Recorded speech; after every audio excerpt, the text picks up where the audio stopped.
രാവുകൾ പകലുകൾ അധ്യായം 7. ഒരർത്ഥത്തിൽ ചൂഷണത്തിലല്ലേ എല്ലാത്തിൻ്റെയും നിലനിൽപ്പ്? ആദി എന്തെന്ന് എങ്ങനെയെന്ന് ഇതേവരെ വ്യക്തമായ അറിവുകളൊന്നുമില്ലാത്ത ഏതോ ഒന്നിൽ നിന്നും, ഒരു കാരണത്തിൽ നിന്നുമുണ്ടായ കോടാനുകോടി നക്ഷത്രങ്ങൾ, അവയിൽ നിന്നും അടർന്നു വീണ ഗ്രഹങ്ങൾ, ഉപഗ്രഹങ്ങൾ, അവയിൽ ഒന്നു മാത്രമായ ഭൂമി, ഉരുകിത്തിളച്ച് മറഞ്ഞുകൊണ്ടിരുന്ന ലാവ ഉറച്ച് ഖരപദാർത്ഥങ്ങൾ ഉണ്ടാവുകയും ഖരങ്ങൾ കൂടിച്ചേർന്ന് ഖരപ്രതലങ്ങൾ ഉണ്ടാവുകയും ചെയ്തു.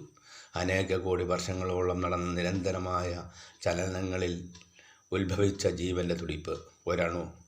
ഒരേ ഒരു അണുവിൽ നിന്ന് പരിണമിച്ച് ബാക്ടീരിയയും സസ്യജാലങ്ങളും മത്സ്യങ്ങളും ജന്തുക്കളും വാനരന്മാരും നരന്മാരുമായ നീണ്ട നിരന്തരമായ പരിണാമചക്രത്തിൻ്റെ വളർച്ചയിൽ ഇവിടെയും ചൂഷണത്തിൻ്റെ വേദനിപ്പിക്കുന്ന ഓർമ്മകൾ മുറിപ്പാടുകളായി നിലനിൽക്കുന്നത് കാണാം. പ്രാഥമികമായിട്ട് ആഹാരത്തിന് വേണ്ടി, പിന്നീട് സുരക്ഷിതത്വത്തിന് വേണ്ടിയും, തുടർന്ന് കാമസംതൃപ്തിക്ക് വേണ്ടിയുമായിട്ട് ചൂഷണം വളരുകയായിരുന്നു. പക്ഷേ ജനപ്പെരുപ്പം കൂടുകയും കണ്ടുപിടുത്തങ്ങൾ കൂടുകയും മനുഷ്യൻ സുഖതൽപരരാവുകയും ചെയ്തപ്പോൾ കൂടുതൽ ചൂഷകരുണ്ടായി. സ്വന്തം വർഗത്തെ തന്നെ ചൂഷണം ചെയ്യാൻ തുടങ്ങി. കൈബലമുള്ളവൻ ക്ഷീണിതനെ ചൂഷണം ചെയ്യുന്നു. ബുദ്ധിക്ക് വികാസമേറിയപ്പോൾ ബുദ്ധിമാന്മാർ പാമരരെ ചൂഷണം ചെയ്തു. ജീവിത നിയമങ്ങളുണ്ടാക്കി കൂടുതൽ പേരെ ചൂഷണത്തിന് വിധേയരാക്കി. ചൂഷകർക്ക് തട്ടുകളുണ്ടായി. കൃഷിക്കാരെ കൃഷി ഉടമ ചൂഷണം ചെയ്തു. കൃഷി ഉടമകളായ ജന്മികളെ നേതാക്കളും, നേതാക്കളെ ഭരണകൂടവും, ഭരണകൂടത്തെ ഭരണകർത്താക്കളും ചൂഷണം ചെയ്തു. അങ്ങനെ ഭരണകർത്താക്കൾ ഏറ്റവും പ്രബലന്മാരായി. ഭരണകർത്താക്കളെന്ന പ്രബലരുമായിട്ട് ഏറ്റുമുട്ടേണ്ട ഘട്ടം വന്നപ്പോൾ ഗുരുവിൻ്റെ തത്വസംഹിതയ്ക്ക് ഉടവ് പറ്റി. എന്നിട്ടും ഏകാന്തതകളിൽ, വേദനകളിൽ നിന്നുമുള്ള മോചനത്തിനായി ഗുരു ആഗ്രഹം കൊണ്ടു. ഒരിക്കൽ ചൂഷകരും ചൂഷിതരുമില്ലാത്ത അധ്വാനിക്കുന്നവൻ്റെ ലോകം വരും. അവിടെ അതിർപറമ്പുകളില്ലാതാകും. ലോകം ഒരു കുടുംബമാകും. സമചിന്തിതമായ ഒരു അന്തരീക്ഷമുണ്ടാകും. അവിടെ സ്നേഹം വിളകളാകും, സാഹോദര്യം വിത്തുകളാകും, സമാധാനം മുളകളാകും, ഭരണകർത്താക്കൾ വേണ്ടാതാകും, നീതി നിയമങ്ങൾ അനർത്ഥങ്ങളാകും. വെളുത്ത മേഘങ്ങളെ പോലെ, വെളുത്ത പൂക്കൾ പോലെ മനുഷ്യ മനസ്സുകൾ നിഷ്കളങ്കമാകും. ഭൂമി സുവർഗങ്ങളെ കൊണ്ട് നിറഞ്ഞ സ്വർഗമാകും. ഗുരു ഇപ്പോഴും കമ്മ്യൂണിസ്റ്റുകാരൻ തന്നെയാണ്, ശുദ്ധാപ്തി വിശ്വാസിയായ കമ്മ്യൂണിസ്റ്റുകാരൻ. മാക്സ് കാണാത്ത ഒരു പുതിയ ചൂഷകവർഗം ഇവിടെ ഉടലെടുത്തിട്ടുണ്ട്, നമ്മുടെ നേതാക്കൾ. ഇപ്പോൾ നമുക്കാവശ്യം നേതാക്കളെയല്ല, പ്രവർത്തകരെയാണ്. ഒരു വ്യക്തിയെ ഉന്മൂലനം ചെയ്തു എന്ന് വെച്ച് പാർട്ടി അധികാരത്തിൽ എത്തിച്ചേരുകയില്ല.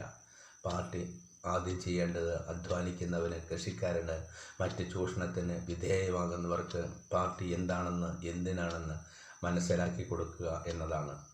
അവന് പാർട്ടി ഒരു അവശ്യ ഘടകമായിരിക്കുന്നു എന്ന് മനസ്സിലാക്കി കൊടുക്കണം. അതിന് ചില്ലുമേടകളിലിരിക്കുന്ന നേതാക്കളെയല്ല നമുക്ക് ആവശ്യം. ഇവിടെ താഴെ പ്രകൃതിയിൽ മണ്ണിൽ കിടക്കുന്ന പ്രവർത്തകരെയാണ്. ഗുരു വാക്കുകൾ കേട്ട് ഞെട്ടിപ്പോയി.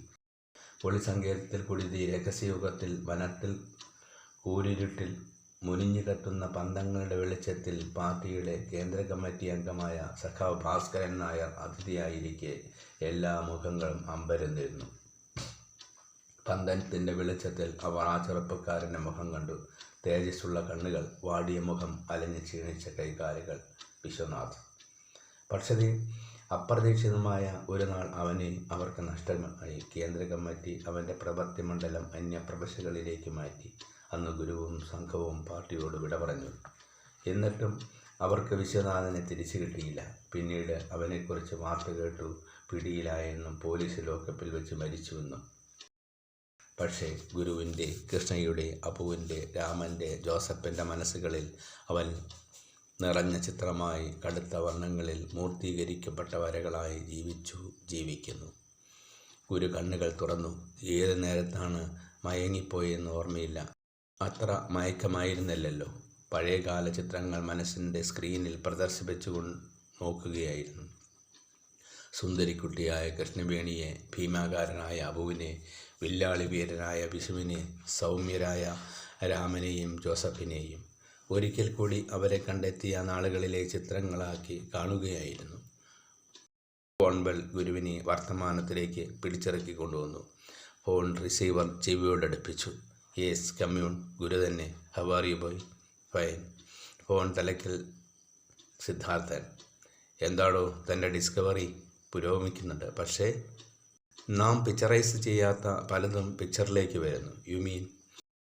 പണ്ടത്തെ പാർട്ടി നേതാവ് ഭാസ്കരൻ നായരുടെ ചിത്രം വ്യക്തമാക്കപ്പെടുമ്പോൾ അതിനോടനുബന്ധിച്ച് പാർശ്വങ്ങളിൽ പല മുഖങ്ങളും തെളിഞ്ഞു വരും.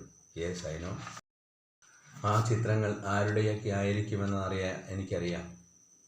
അത് നമ്മുടെ ഉദ്യമത്തിൽ പ്രതികൂലമായി ബാധിക്കുമെങ്കിൽ, നമ്മുടെ ലക്ഷ്യത്തെ തകർക്കുമെങ്കിൽ നമ്മുടെ ജന്മങ്ങൾ വ്യക്തമാകും. നോ മൈ ബോയ്, ഗുരു തുടർന്നു. ജീവിതങ്ങൾ വ്യർത്ഥമാണോ അവ്യർത്ഥമാണോ ഒരു അവസ്ഥയില്ല. നമുക്ക് കർമ്മങ്ങൾ മാത്രമാണ് പ്രധാനം. അത് ധർമാധിഷ്ഠിതമായിരിക്കണമെന്ന് ഒരൊറ്റ ന്യായീകരണമേയുള്ളൂ. നിനക്കും എനിക്കും മറ്റൊരാൾക്കും വ്യത്യാസമില്ല. സത്യം തുറക്കപ്പെടുമ്പോൾ നശിക്കുന്നതാണ് നമ്മുടെ സിംഹാസനങ്ങളിൽ എങ്കിൽ അത് നശിക്കണം. എന്നിരിക്കലും അസത്യത്തിനെ അനുകൂലിക്കാൻ, അധർമ്മത്തെ സംരക്ഷിക്കാൻ ഗുരുവിനാവില്ല. ഗുരു കിതച്ചുപോയി, വിറച്ചുപോയി. ഗുരു, ഞാൻ? സിദ്ധാർത്ഥൻ പതുങ്ങി. No more, you carry on. Phone disconnect ചെയ്തിരിക്കുന്നു. തികച്ചും ഒരു പ്രഹേളികയിലേക്ക് എടുത്തെറിയപ്പെട്ടിരിക്കുന്നു. എന്തെല്ലാം ദൃശ്യങ്ങളാണ് അവ്യക്തമായിട്ടാണെങ്കിലും തെളിയപ്പെട്ടു വരുന്നത്. സിദ്ധാർത്ഥൻ നോട്ട് എഴുതി. ഗുരു എന്ന ജോസഫും ഭഗവാൻ എന്ന ഭാസ്കരൻ നായരും നേതൃത്വത്തിൽ ഇരുന്ന ഒരു തീവ്രവാദി പ്രസ്ഥാനം, അതിൻ്റെ ഏറ്റവും ശക്തനായ പ്രവർത്തകനായിരുന്നിരിക്കണം കൃഷ്ണൻ നായരും വിശ്വനാഥനും അബുവും രാമനും ജോസഫുമെല്ലാം. പ്രസ്ഥാനത്തിൻ്റെ പരാജയത്തോടുകൂടി പിരിഞ്ഞ് അവർ പല വഴികളിലും പിടിച്ചു നിൽക്കാനുള്ള ശ്രമങ്ങൾ നടത്തിയിരിക്കണം. ഗുരുവിൻ്റെ നേതൃത്വത്തിൽ കമ്മ്യൂൺ സ്ഥാപിക്കപ്പെടുകയും കൃഷ്ണയും അബുവും രാമനും ജോസഫും അതിൽ പങ്കുകൊള്ളുകയും ചെയ്തിരിക്കുന്നു.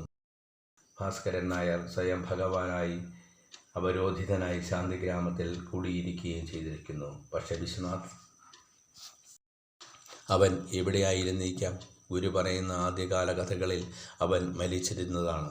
എന്നാൽ അടുത്ത കഥകളിൽ അവൻ ശാന്തിയിലെത്തിയതായിട്ട് കാണുന്നു. ഗുരുവിൻ്റെ ഡയറിയിൽ നിന്ന് ഗ്രഹിക്കാനാവുന്നത് പാർട്ടിക്കുള്ളിൽ തന്നെ അവന് ശക്തമായ സ്വാധീനമായിരുന്നു എന്നതാണ്.